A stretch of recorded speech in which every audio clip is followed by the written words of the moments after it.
She's a member of the Governing Council of the Canadian Institute of Health Research and sits on the boards of Canadian Frailty Network and AVENS. So it is my great honor and pleasure, and please join me this afternoon in introducing or welcoming Debbie DeLancey.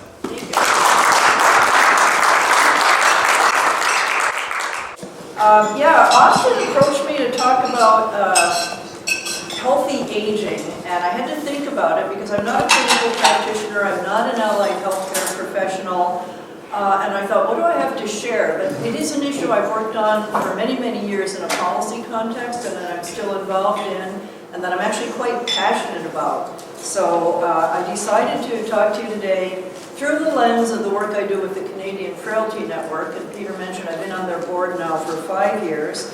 But I think it will also address the issues that Austin approached me about, which is, hey, we're all getting older and we really want to know what we can do to stay healthy. So I'll be coming at it from 2 levels. I'm going to talk a little bit about what frailty is, why it's important, and then I'm going to bring it down to the personal level in terms of what individuals can do to stay healthy and vital. Talk a little bit about what we need to do to change at a societal level and let you know where you can learn more. And I do have handouts that Peter's going to hand out because I knew if we handed them out ahead of time, you'd all just be sitting there reading while I was talking. Frailty is actually a medical condition. It's a condition of reduced function and health.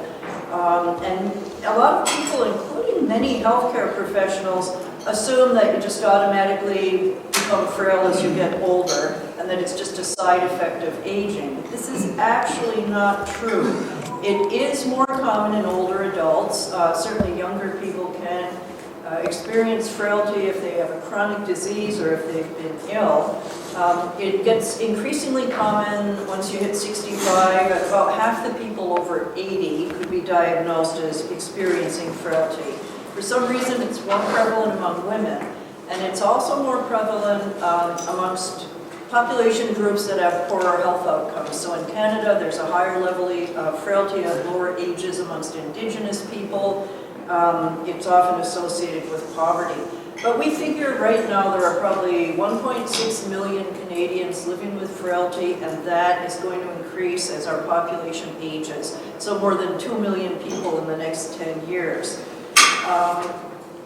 What causes frailty? Well, the bottom point there, some of the contributing factors are inactivity, poor nutrition, social isolation, people being on multiple medications, and it's a complex set of circumstances that leads to frailty. So next slide, please. Symptoms of frailty are low energy, fatigue, a weak grip strength, often reduced physical activity, loss of appetite, and a rapid weight loss. And why it's important is that people who are clinically diagnosed with frailty are more at risk of poor health outcomes. So people living with frailty are more likely to be hospitalized. They're at greater risk perhaps of having a fall, of breaking a hip. They're more likely to need help with activities of daily living, may be moved into long-term care at an earlier age than they might otherwise be. So it really has a big impact on the individual quality of life, but it also has a big impact on our health system. When you think about the fact that, the Canadian population probably 15 or 16% of people are over 65, but that's almost 50% of the healthcare budget going to people in that age group. Anything we can do to mitigate that, to improve health outcomes, is obviously a good thing. That doesn't even take into consideration the looming crisis of a shortage of long-term care beds, the cost of building long-term care, providing home care services.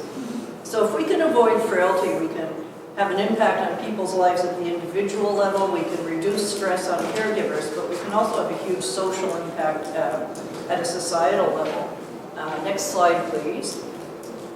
So this is an illustration of one of the scales that has been developed to assess frailty. I mentioned that people don't know a lot about frailty, it's poorly understood, and many physicians not only don't see it as a clinical condition, they don't realize there are a number of easy diagnostic tests, most of which have actually been developed in Canada, that can assess where a person is on what we call the frailty scale.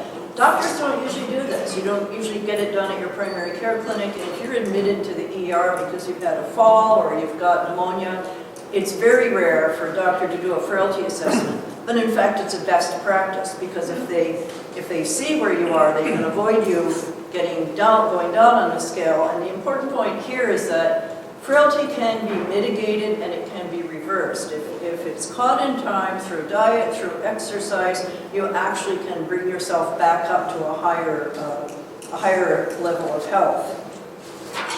So, now what you've all been waiting for, the next slide.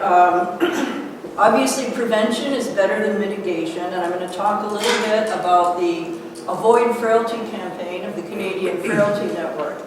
So the CFN is a research network that's devoted to advancing healthy aging across Canada. They do pilot projects looking at best practices to diagnose frailty, to deal with frailty, to help people age in place. And then they focus on scaling up and spreading those initiatives across Canada. They also do a lot of advocacy. And so about 3 years ago, we rolled out the Avoid Frailty campaign.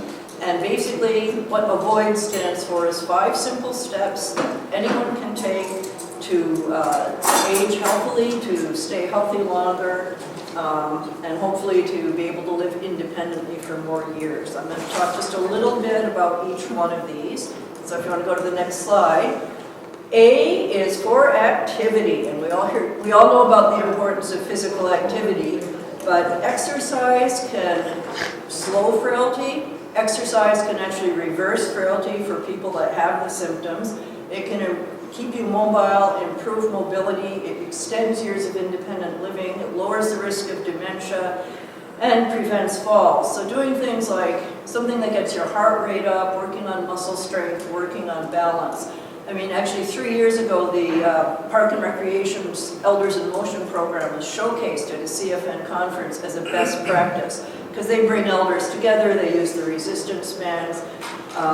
There are lots of resources, and I'm going to show you a couple websites where if you want to find out more about what are the physical activity guidelines for my age group or the age group of someone you care for or are supporting, there's tons of information out there.